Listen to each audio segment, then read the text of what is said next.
Good evening, everyone.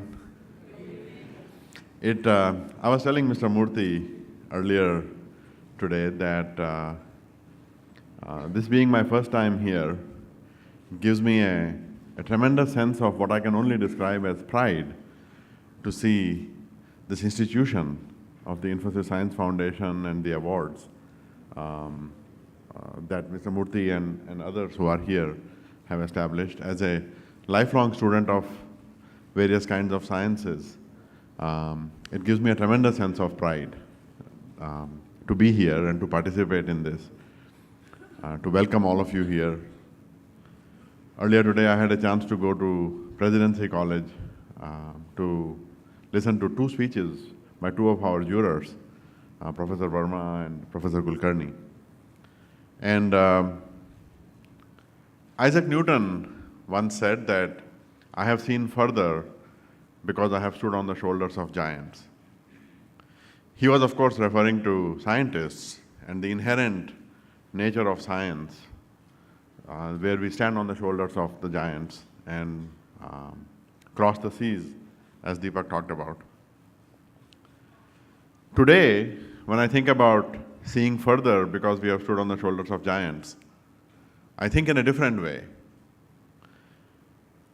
Today, most of the wealth, most of the resources that are available in the world are by and large controlled or dominated by corporations, of which, of course, we are a great part, Infosys.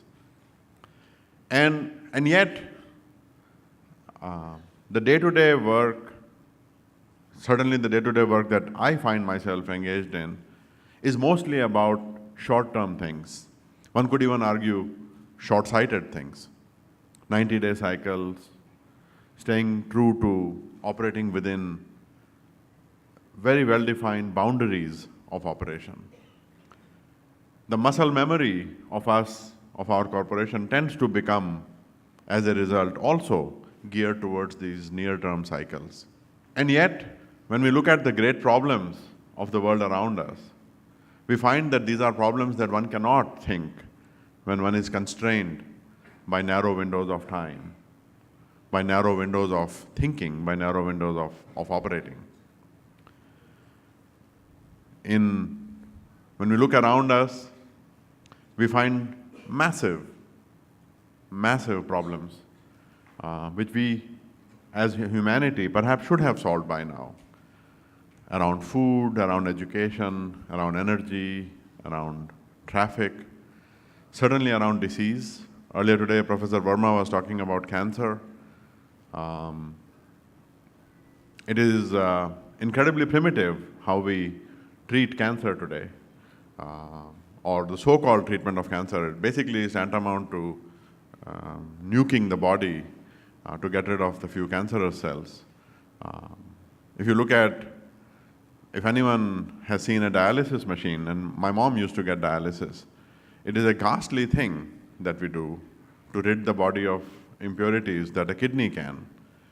We are incredibly primitive at many of these things, at our understanding of disease, at our understanding of energy. Certainly in my field, in computing, one can argue that we are at best in early stages of the computer revolution. So when we think about these long-term problems that are in front of us, one cannot be constrained by time.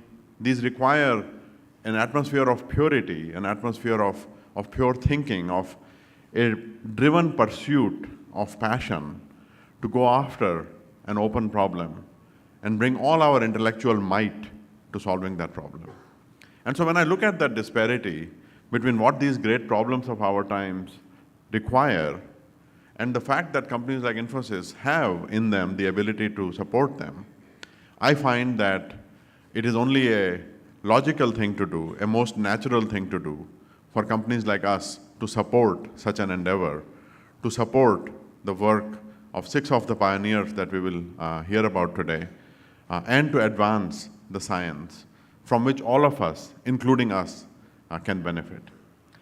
So I welcome all of you here.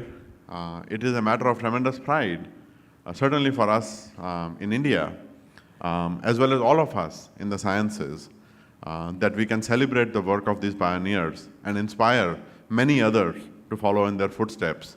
And as Newton said, stand on the shoulders of these giants so we can all look further. Thank you very much.